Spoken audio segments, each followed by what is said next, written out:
नमस्कार मित्रांनो, मी निसर्गोपचार तज्ञ स्वागत तोडकर आपलं मराठी वैद्य चॅनल मध्ये स्वागत करतो।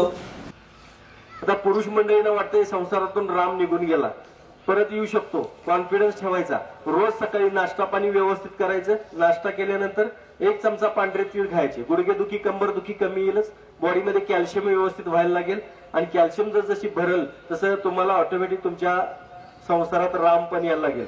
तुम्ही मात्र पांढरे तीळ खायचे नाहीत। गुडघेदुखी कंबरदुखी असेल, रोज रात्री जेवण झालं की खसखस खायची, 1 चमचा खसखस। आता भाजून तळून कसं खायचं असं गावाकडे खावा, त्या आणि विचारायला काय सांगायचं की महिलांच्या मध्ये एक लय असतो ते सर मग कसं खायचं, काय करायचं, किती वेळा चावायचं,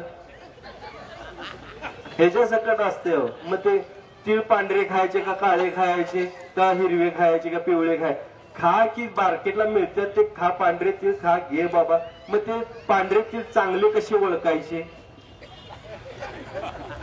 मग त्याचा फोटो काढून पाठवतात। अहो ते फोटो न तर लय घाई लावलोय मी, माझ्याकडे कसले कसले फोटो येतात काय सांगायचं, भीती वाटते की एकदा असले फोटो असतात। तर ते जाऊ दे, त्याचं काही सांगत नाही, पण विनंती करतो हे छोट्या छोट्या गोष्टी लक्षात ठेवायचे। पांढरे तीळ खायचे म्हणजे खायचे, हे आयुर्वेद मानायचा म्हणजे मानायचा, हा आपला आहे। ह्याच्यावरती एक चळवळ चालू करायची, जे काय असेल त्याला आपण आयुर्वेद सांगितलं पाहिजे प्रत्येकाला। हे तुमचं आमचं सगळ्यांचं, ह्याचा प्रसार प्रचार व्हायलाच पाहिजे, ह्याच्याबद्दल क्रांती व्हायलाच पाहिजे, बरोबर आहे ना। आणि आयुर्वेद फास्ट आहे। आता तुम्हाला वाटत असेल अचानक बाबा इन्स्टंट काय झालं, तर बरीच लोक मला म्हणतात नाही हो, ते अचानक जर छातीत कळ आली तर त्याच्यावर सुद्धा इलाज आहे। अचानक छातीत कळ आली ना तर पहिली गोष्ट घाबरायचं नाही। जी मरतात ना कोरोनामध्ये कशी मिलीत का ना भिवून, तुम्हाला माहिती आहे ना, गव्हर्नमेंट सांगत होतं घाबरू नका, तरी जी मिली ते 80-90% भिवूनच मिलीत। आता हार्ट अटॅक मध्ये पण सेम कंडिशन असते पित्तामुळे। हे रात्री ज्यांच्या छातीत कळ येते ते 2 आणि 3:30 4च्या दरम्यानच येते बघा, 2 ते 4च्या दरम्यानच, शक्यतो 2:30-3च्या दरम्यान, 3:30चा म्हणजे 2:30 ते 3:30 ही जास्त काळ असतो त्याच्यामध्ये।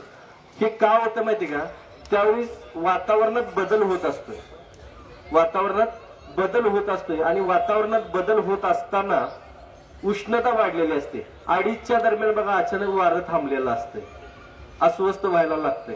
आणि त्यात जर समजा पित्ताचा त्रास असेल तर जरा जास्तच अस्वस्थ होते। अस्वस्थ व्हायला लागलं, जाग आली की ह्याला वाटते जरा जास्त अस्वस्थ व्हायला नाही, हे भ्यायला चालू करते आणि घाबरलं की ह्याला घाम फुटायला लागतोय आणि घाम फुटला की म्हणते दरदरून घाम फुटायला आला, बहुतेक मला अटॅक आला।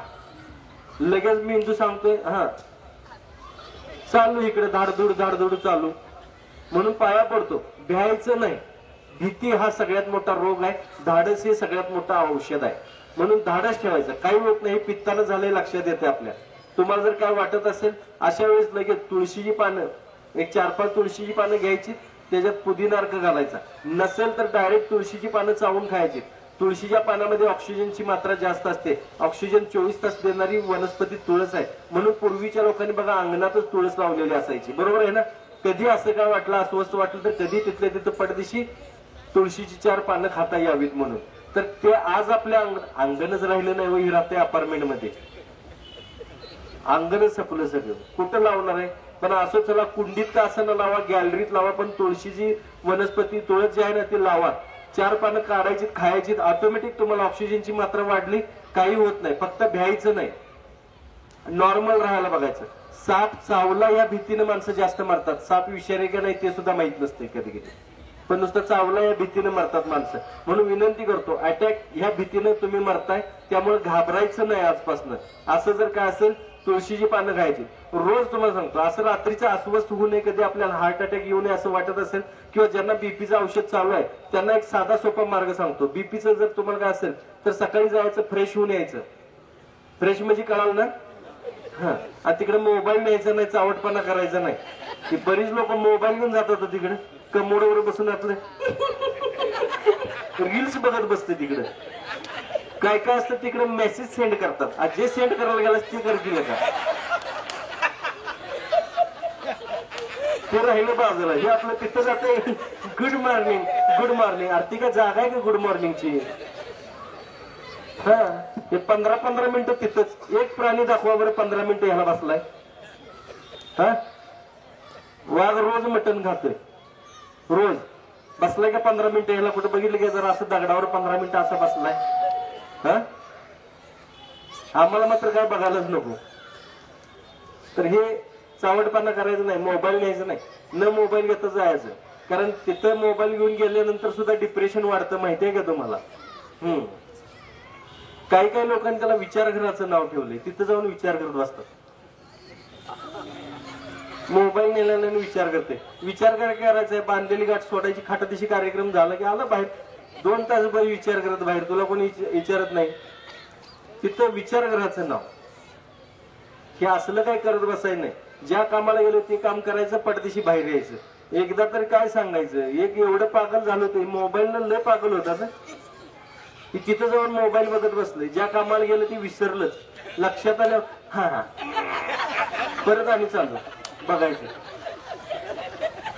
आणि ते धुवायचं तर कुठं लक्षात आहे, उठलं तसंच आलं, बसलं सोप्यावर.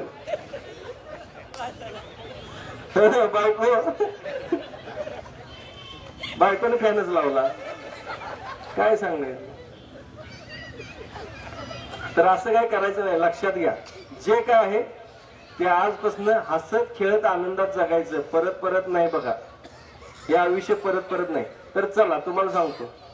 तर असं जर काय असेल, ज्यांना बीपीचा त्रास आहे, वाटतं की आपल्याला हार्ट अटॅक येऊ नये, त्रास काय होऊ नये, असं जर वाटत असेल तर साधा सोपा मार्ग, फ्रेश होऊन यायचं, निवांत बसायचं आणि श्वास घ्यायचा, छातीत रोखून ठेवायचा, थोडस प्रेशर टाकायचं छातीवरती आणि सोडताना परत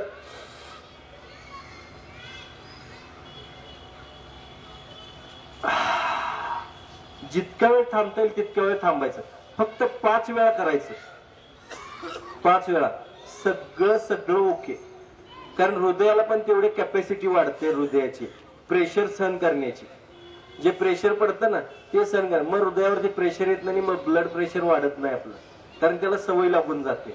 ही सवय लावून घ्यायची. अशी ज्यांना शुगरचा त्रास आहे त्यांनी सुद्धा बघा, शुगरची वाली तरी का नाही, काय सांगायचं, का कुठल्या कार्यक्रमाला जातात मला कळतच नाही. जाताना कार्यक्रमात शुगर शिवाय दुसरा विषय काय काढत नाही. मैत्रीण भेटली, काय सांगू बाई, महिना झाला मला शुगर झाली. तिथनं उठती दुसरीला सांगते, काय सांगायचं काकू, महिना झाला मला शुगर झाले. ते डोक्यातलं काढ बिचारी, पाया पडतो तुझ्या. हे नुसतं तेच सांगत, तेच भोकत बसायचं. मग ती शुगर हटत नाही. आणि त्यातनं मग तुम्ही मग शेवटी एवढा विचार करता की किडन्या सुद्धा फेल जातात. म्हणून विनंती करतो, साध्या साध्या गोष्टी तुम्हाला साधं सांगतो. सीताफळाची 3 पानं खायची, ती 3 किलोमीटर चालायचं. चालताना फक्त महिलांना पाया पडून सांगतो, एकटीच जावा तुम्ही चालायला. ते कुठेतरी दरोडा घालायचं असल्यासारख्या 5-6 जणी जमल्याशिवाय जायच नाहीत बघा. ते आमकी एक तमकी एक बोलवायचं सगळ्यांनी. आणि काय रात्री टीव्हीवरचा सगळा विषय, मला वाटलं की मूर्तीच बाई, त्यात एखादीला जायचं नसतंय बघा. ती म्हणते आमकीची सून बाई सकाळी फिरायला गेली आणि तिकडच्या एका गाडीनं उडवली की ग तिला, मिली नव्हता जाग्यावर, सगळ्याच परत तिथली. हे असलं का तर कळ काढत असतात.